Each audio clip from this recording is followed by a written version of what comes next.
At saka, kayo ay magsasama ng ayos at kung may problema, lalapit kayo sa amin daw ni Paring Alex. Ay, yeah. Hanggat maaari, wala.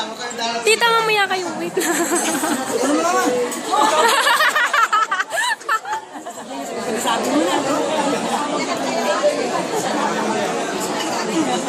Yun, naiyak na si B-Boy.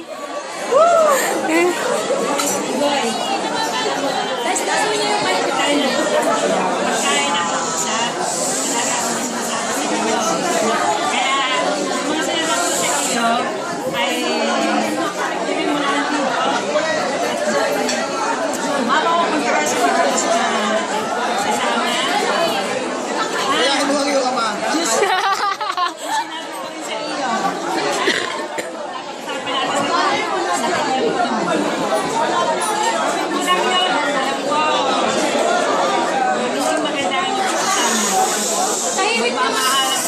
Mabuti at magsusunuran.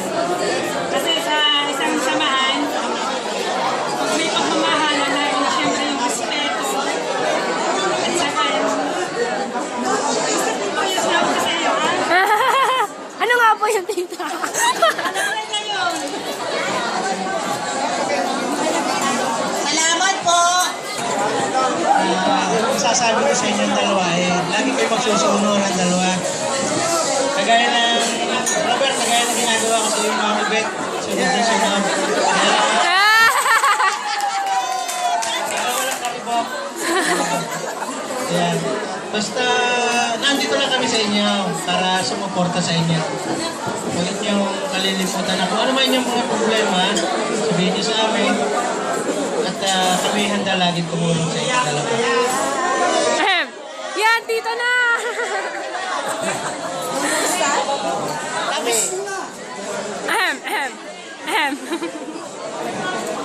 Ako naman, ang masasabi ko sa dalawa. Hindi. Kita ko naman na nagmamahalan kayo, ipagpatuloy nyo yan. May, ha? Ang dami kong sinasabi rin sa'yo. Kaya, siguro nalaman mo na ngayon kung bakit ko sinasabi sa'yo. Okay? Mas kakapamilya ka na rin. Welcome! Kaya, yung pagbibigayan lang. Alam ko, may katulad din na sinabi ng mga parents na iba natin. Sunuran na kayo, mahala kayong lagi. At saka, huwag kalimutan, lagi nandiyan si Lord ka sa kanya dalawa.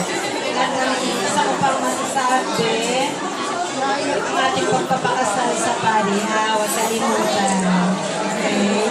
Oh, God bless sa inyo.